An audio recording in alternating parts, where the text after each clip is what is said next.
Ketika Indonesia baru merdeka, Indonesia ini kekurangan perwira. Mau dikatakan negara tapi tidak punya tentara.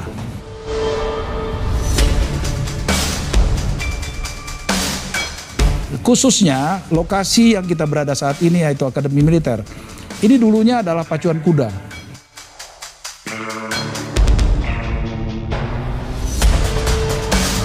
Bahkan perang ke depan itu boleh dikatakan perang yang meminimalisir peran manusia di garis depan.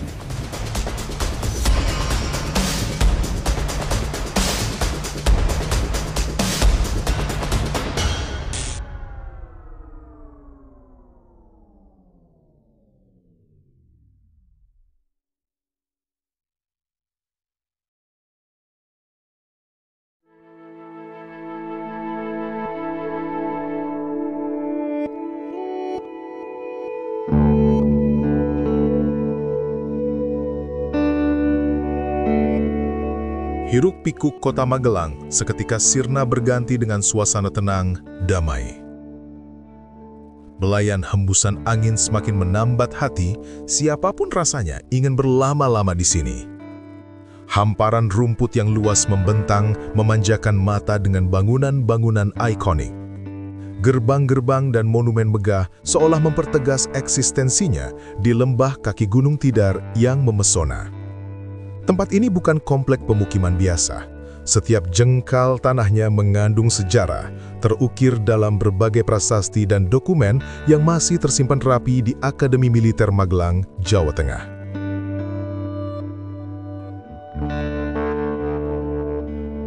Akademi Militer didirikan pada masa ketika bangsa Indonesia sangat membutuhkan sumber daya manusia militer, terutama perwira. Saat Indonesia baru merdeka, negeri ini menghadapi kenyataan bahwa kita kekurangan perwira. Angkatan bersenjata pun belum terbentuk sebagaimana mestinya. Jadi Akademi Militer ini didirikan ketika bangsa Indonesia memang membutuhkan yang namanya sumber ataupun juga komponen di dalam ketentaraan, yaitu perwira. Ketika Indonesia baru merdeka, Indonesia ini kekurangan perwira. Karena angkatan bersenjata kita yang pada saat itu belum berbentuk angkatan bersenjata. Karena pada saat itu Presiden Soekarno hanya mengizinkan untuk kita membentuk suatu badan keamanan yang disebut BKR. Ya. Nanti ketika Jenderal Urip Sumoharjo menyindir dengan mengatakan, kok lucu negara sonder tentara. Mau dikatakan negara tapi tidak punya tentara. Gitu kan, itulah yang dikatakan oleh Jenderal Urip Sumoharjo, lucu negara sonder tentara, ya.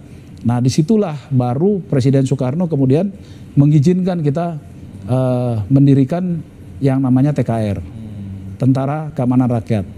Nah dari situlah hari kelahiran TKR tanggal 5 Oktober ini diperingati sebagai Hari Ulang Tahun TNI. Dalam perjalanannya, TKR berkembang menjadi Tentara Republik Indonesia atau TRI, lalu menjadi TNI. Namun di tengah semangat perjuangan, ada kesadaran bahwa Indonesia masih kekurangan perwira yang berpendidikan militer formal. Sebagian besar perwira saat itu berasal dari PTA atau Pembela Tanah Air atau HEIHO, yakni tenaga bantuan yang dilatih Jepang. Sebagian lainnya mantan serdadu KNIL, tetapi umumnya hanya sampai pada tingkat bintara. Artinya, mereka belum pernah menempuh pendidikan keperwiraan yang sesungguhnya. Pada saat awal-awal kemerdekaan banyak divisi-divisi ya yang berada di dalam TKR ataupun TRI ataupun TNI menginisiasi mendirikan Akademi Militer.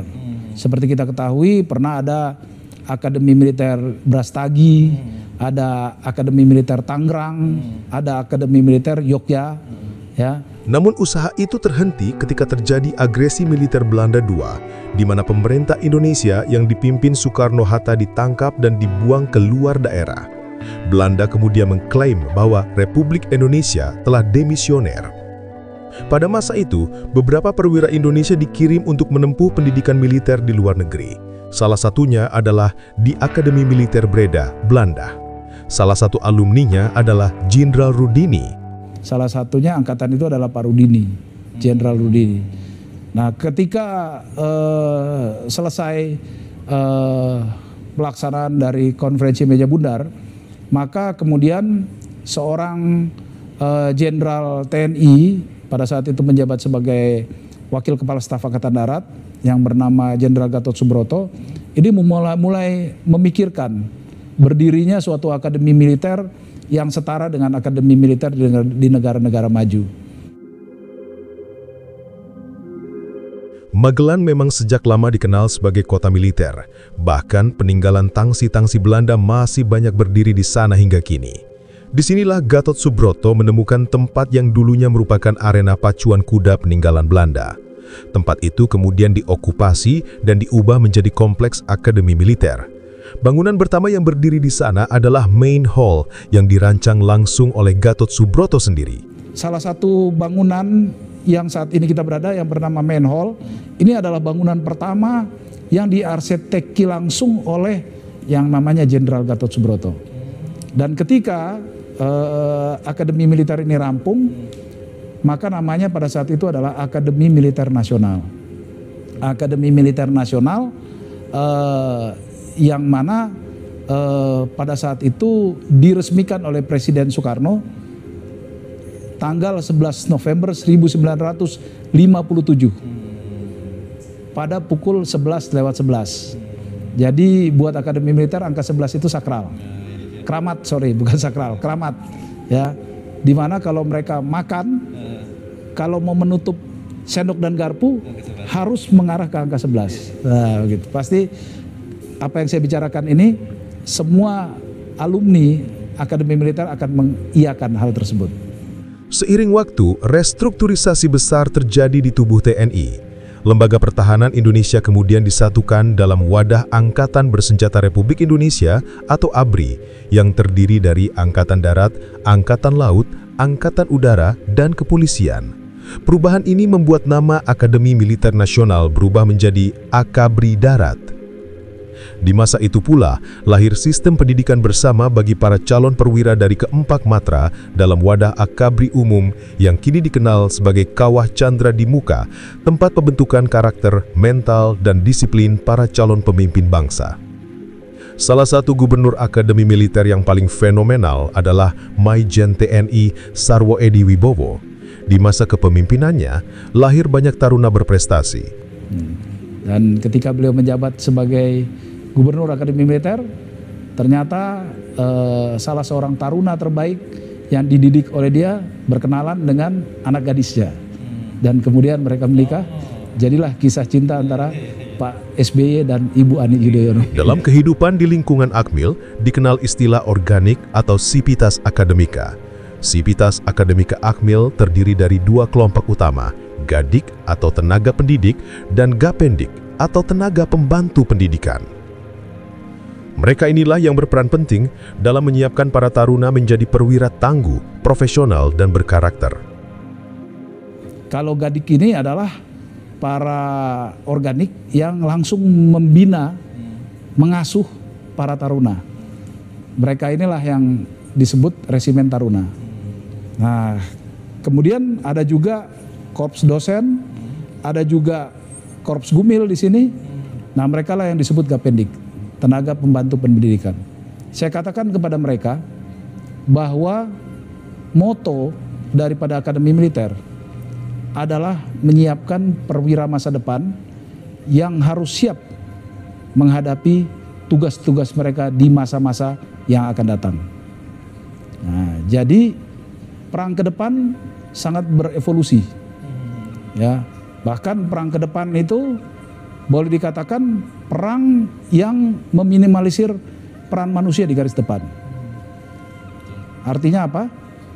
Perang ke depan seperti yang kita lihat saat ini di Timur Tengah, bahwa yang berperang di garis depan itu adalah drone-drone bunuh diri dan alutsista yang disebut robot yang digerakkan dari jauh oleh manusia. Tetapi tetap harus kita juga sadari bahwa pepatah dalam bahasa asing mengatakan a man behind the gun. Jadi setiap alutsista atau persenjataan yang canggih tidak akan berdaya guna apabila si pengendalinya, manusia si pengendalinya itu bukan tidak profesional atau tidak handal dalam mengendalikan alutsistanya. Jadi unsur manusia masih tetap dominan.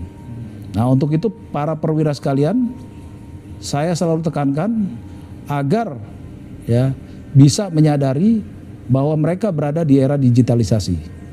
Namun untuk menyiapkan itu, mereka juga harus menyiapkan aspek sikap perilakunya, aspek akademiknya, dan aspek jasmaninya. Karena ini adalah modal dasar untuk dia memenangkan pertempuran.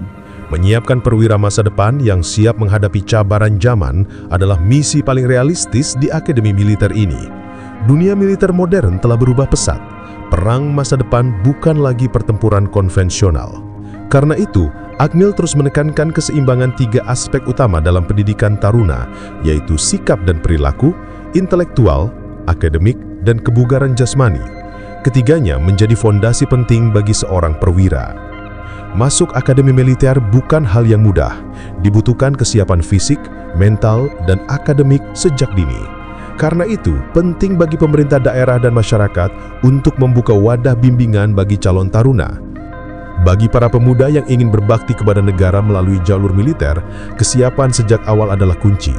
Pendidikan di Akmil berlangsung 3 tahun dan menuntut objektivitas tinggi. Aspek-aspek ini tidak nilainya konvensional. Aspek-aspek ini di mana mereka ini harus tetap menjaga sikap perilakunya, kemudian harus tetap menjaga inteleknya, akademiknya, dan juga jasmaninya. Ya, karena ini tidak saja digunakan dalam pertempuran, termasuk mereka dalam meniti karirnya di kemudian hari. Karena semua aspek ini akan diperhitungkan apakah dia masih layak untuk mengikuti pendidikan-pendidikan yang bertahap dan berjenjang di kemudian hari. Masuk Akmil ini akan berat kalau kita tidak menyiapkan diri dengan baik. Nah, makanya saya mengatakan, menghimbau juga rekan-rekan saya yang pada saat ini menjabat sebagai kepala daerah, agar di daerah ini juga menyiapkan yang namanya bimbel, bimbingan belajar. Ya, pepatah mengatakan Allah bisa karena biasa. Tapi kalau tidak biasa pasti tidak bisa. Ya. Nah, sehingga menyiapkan pemuda untuk bisa diterima di akademi militer, akademi TNI Angkatan Laut, akademi TNI Angkatan Udara, atau akademi kepolisian, ini adalah menyiapkan para pemuda itu sejak dini. Ya. Namun demikian kita juga harus mempunyai guidance, patokan, target mereka. Nah, disinilah kalau misalnya pemerintah bisa mengadakan bimbel. Nah, inilah kalau misalnya kita memang menyiapkan pemuda-pemuda itu dari jauh hari. Nah, kenapa ada konotasi susah? Tentunya karena mereka tidak menyiapkan diri sejak jauh hari. Sebab dalam pendidikan yang mereka akan alami selama 3 tahun, itu objektivitas itulah yang akan diuji, bukan subjektivitasnya. Hanya mereka yang disiplin dan konsisten yang mampu bertahan. Pesan bagi generasi muda sederhana, gantungkan cita-citamu setinggi bintang di langit. Karena cita-cita itu akan menjadi kompas yang menuntunmu menuju tujuan hidup yang mulia.